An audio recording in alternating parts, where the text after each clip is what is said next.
आज जब से वो कुरियर गरिमा को मिला, वो परेशान सी घर में चहलकदमी कर रही थी। मुझे गर्मी से आज जलन क्यों हो रही है। माँ पापा दोनों ने हम दोनों को हमेशा एक जैसा ही समझा। जहाँ हमने पसंद किया वहाँ ही शादी भी करवा दी, पर आज क्यों एक पल को ऐसा लग रहा वो मुझे हर बात पर नीचा दिखाने की कोशिश कर रही है।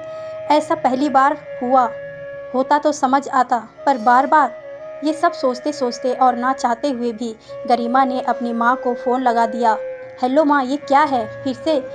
गार्गी ने कोरियल किया। माँ, मैं जैसी वैसी ही रहने क्यों नहीं देती है आप लोग हर बार? गार्गी, मेरे लिए ये सब जो करती है मुझे ज़रा अच्छा नहीं लगता है। मैं जैसी भी स्थिति में हूँ ठीक हूँ। मुझे उनसे ना तो कोई जलन है, ना ही मुझे उसके जैसा बनने को कोई शौक़। उसके ससुराल वाले को आपत्ति है क्या मेरे रहन सहन से या मेरे कपड़ों से? क्या सच में गार्गी को भी हम पर तरस आता है?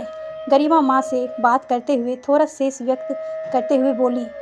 बेटा, ये क्या कह रही हो?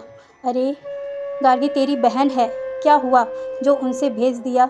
वो जानती है तेरे हालात, वैसे तो उसने मेरे लिए भी वैसे ही कुछ भेजा है, बता रही थी फ़ोन पर। बेटा, अपनी बहन को गलत समझ ना, बंद कर उसकी भावनाओं को समझा कर ना। वैसे कोई कुछ नहीं कहता उसके ससुराल में, पर एक बात तो तू भी जानती है, अगर कोई कुछ कहेगा भी तो तेरी बहन तेरे खिलाफ कभी कुछ नहीं सुनेगी। सोनिया जी गरिमा को समझाते हुए बोली। माँ, मैं क्यों सोचूं कौन क्या कहेगा? ये मेरी ज़िंदगी है, जो मेरे हालात हैं मैं उनसे संतुष्ट हूँ। क्या हुआ जो हम दोनों पति पत्नी उन लोगों जैसा नहीं कमाते हैं, ना ही हम कोई फिजूल खर्च करते हैं। हमें नहीं पसंद है गार्गी तरह पैसे उड़ाने का। उसे हमारी वजह से शर्मिंदगी उठाने की ज़रूरत नहीं है। ऐसा है तो हम नहीं चाहेंगे उसके घर बात ख़त्म। गरिमा का मूड पूरा बिगड़ गया। उसने उसी वक्त फ़ोन रख दिया। पता नहीं क्या सोचते हुए उसने वो कुरियर वाला बॉक्स उठाया और गुस्से में फेंकने ही जा रही थी कि दिल ने कहा, देख ले एक बार। गरिमा मन को शांत कर डिब्बा खोलने लगी। अंदर एक पीले रंग का कुर्ता शरारा और दुपट्टा था। साथ में उसके पति नकुल के लिए भी कुर्ता पजामा कपड़े। बाहर निकालते वक्त एक कागज़ का टुकड़ा ज़मीन पर गिरा। उत्सुकतावश उठकर वो उसे देखने लगी। प्यारी गुरुदी, आप पता है तुम मुझसे बहुत ज़्यादा नाराज़ रहती हो। जितना हो ना हो जाओ, मैं मना लूँगी तुमको। ये कपड़े प्लीज़ हमारे गृह प्रवेश में तुम और जीजा जी पहन कर आना। पता है दी, तुम्हें लगता है कि मैं ये सब दिखाने का तुम्हें भेजती हूँ। तुम्हारे मन में मेरे लिए करवाहट भरी हुई है, पर ये सब करने के पीछे एक वजह भी तुम ही हो दी। याद है हम दोनों में साल भर का ही अंतर है। हम जब भी कपड़े पहनते थे एक जैसा, बचपन जवानी, यहाँ तक कि मेरी शादी पर भी हमने मिलते जुलते कपड़े लिए। हमारी शादी का जोड़ा भी एक जैसा ही था। जैसे तुमने जो 2 साल पहले पहना अपनी शादी में, मैंने भी लगभग वैसे ही लिया। तुम्हें याद है जब तुम्हारा वेदांत हुआ था तो मैं पूछी थी तुम कैसी साड़ी ले रही हो, मैंने भी वैसी ही साड़ी पहनी थी। फिर जब मेरी हुई तो मैं अपनी जैसी साड़ी तुम्हें भेजी थी।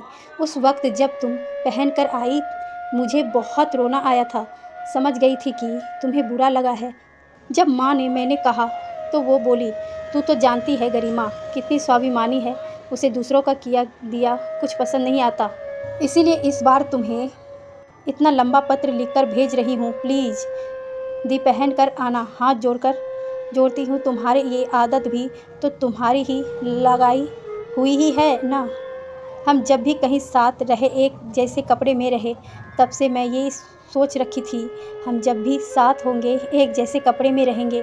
क्या अपनी गार्गी की इतनी सी बात नहीं मानोगी? गरिमा की आंखों से झरझर आंसू बहने लगे।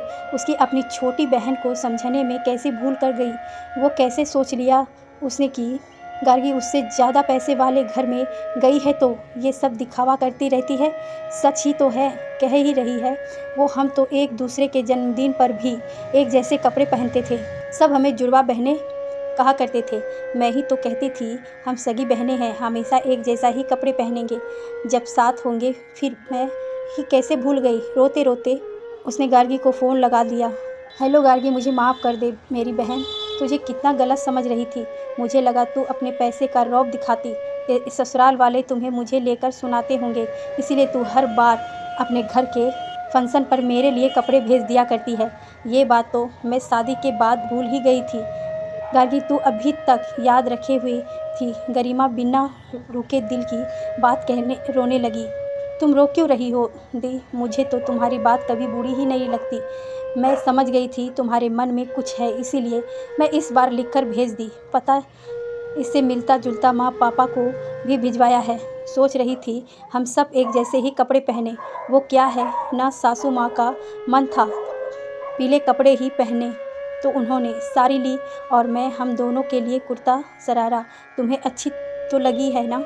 गार्गी ने पूछा। हाँ गार्गी, वैसे भी हमारी पसंद इस मामले में शुरू से ही मिलती है। हम जब भी कपड़े लेने जाते हैं एक ही कपड़े पे साथ हाथ रखते, तब दुकानदार अंकल हंसकर पापा से कहते, साहब आप एक बिटिया को भी लेकर आओ तो एक जैसा ही दो सामान लेकर घर जाना चाहती है। कहते हुए दोनों बहनें हंसने लगे। दीदी तुम समय से पहले पहुंच जाना, हम साथ में तैयार होकर बाहर निकल जाएंगे।